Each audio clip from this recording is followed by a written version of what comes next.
Welcome to Tuesday Tips, and now before you delete that footage or them photographs, how about you try making a little coin on the side?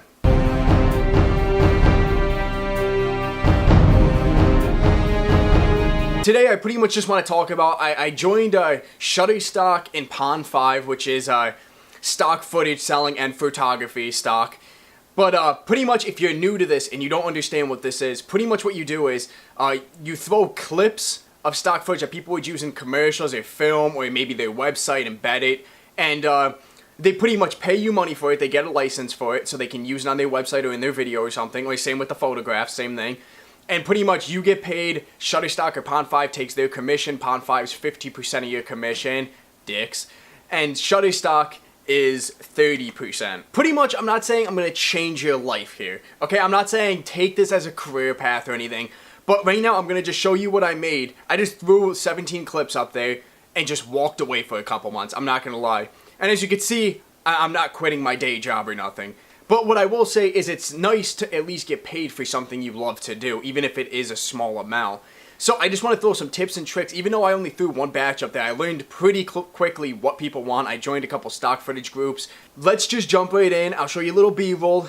Some of them might have the Water logo, or maybe they all have the Water mark on there. Pretty much it's just them copywriting it so you don't have to. It's just protection for you as the person uploading it. Also, I mean, the Water mark, like having that in your footage, you're just like, that's dope as fuck.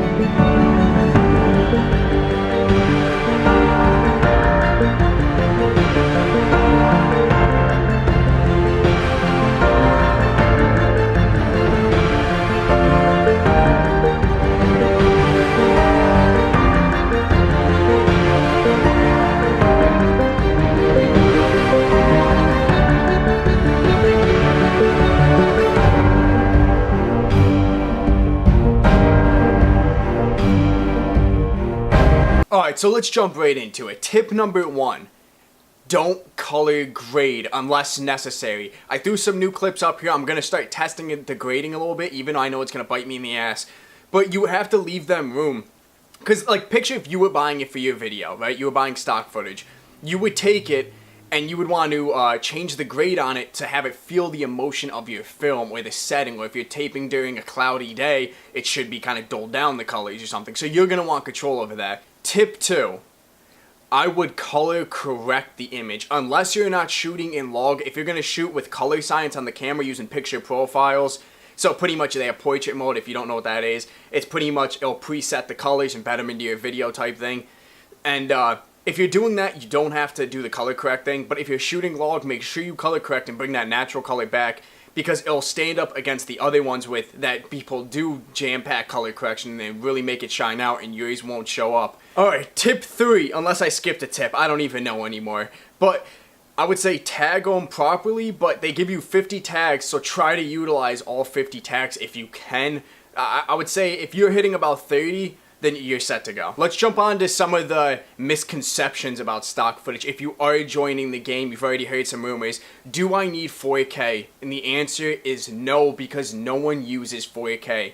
I know this is going to piss a lot of people if you do stock footage. 4K kind of says, I ensure the future of this. But if you're not really looking to take this into the career path, I wouldn't even worry about it, because right now everyone's using 1080. YouTube takes 1080s, most websites take 1080. If they're using something on TV, I highly doubt they're gonna really be like, oh damn, I need 4K. 1080 is the way to go. Next one is it even worth joining or putting the effort at all into it, because there's so many people out there. Well, I'm gonna show you some of my B-roll, or stock footage if you wanna call it that, whatever.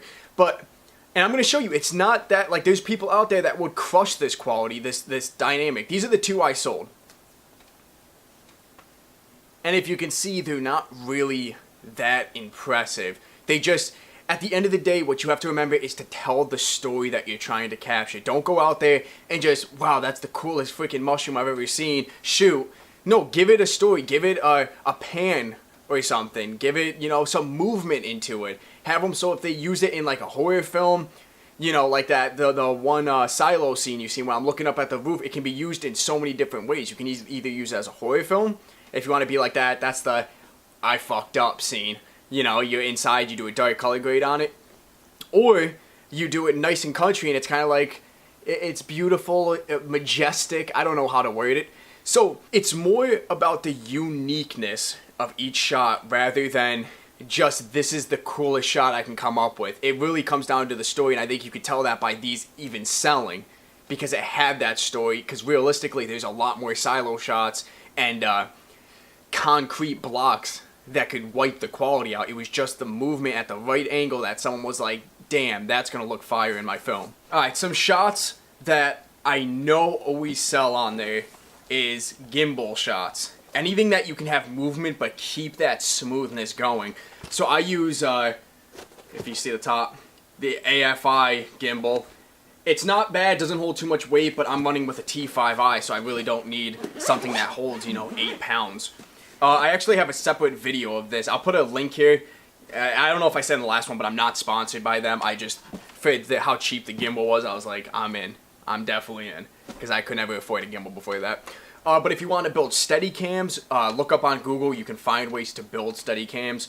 Find a way that you can really get that pan. If you use VoIP Stabilizer in After Effects, that's another method. The only problem is if you're not using a gimbal or a Steadicam, or you don't design like a really smooth way to hold the camera, as you fix that shot, it expands it. And I know some of this might sound like gibberish to you if you're not into After Effects. I'm just letting you know that saving it in post always results in loss of quality. So if you're trying to keep that quality perfect, definitely I'd recommend getting a gimbal or a Steadicam. Not the ones I sold were handheld, and I just VoIP stabilized them, as you can tell, because it blurs out in a couple scenes. But just some tips of advice for equipment that would help you sell them a lot quicker. So my conclusion pretty much is, if you're going to be shooting anyway, you might as well attempt to sell it. It really doesn't take too long. Shutterstock, you use an FTP server if you're throwing footage up. You can learn that pretty quickly. If you're doing Pond 5, you can literally just upload them directly. My thing is, why not try to make a little bit of money? Let's say you make 50 bucks. Who cares? That was $50 you didn't have before. Invest it back into that. Pick up some UV neutralizers. I don't care what you do with it. But I also think too, if you do it, I think you increase your skill level too when it comes to shooting in general, whether that be photography or videography. I just noticed, like, taking the time to really sit there and plan out your shots and have the story behind the shots. I notice I apply that to my videos all the time, and now I feel like I'm getting even better at that. Also, before I literally run out of sunlight here, just if you like the video, make sure you like, subscribe. I have other Tuesday tips. I'll probably put some videos at the end so you guys can click them if you want any other tips. I switch it up. Some tips are motivational tips, some are video tips. I have a little bit of everything. So go check them out and make sure you subscribe so you get all the new up-to-date content, and peace!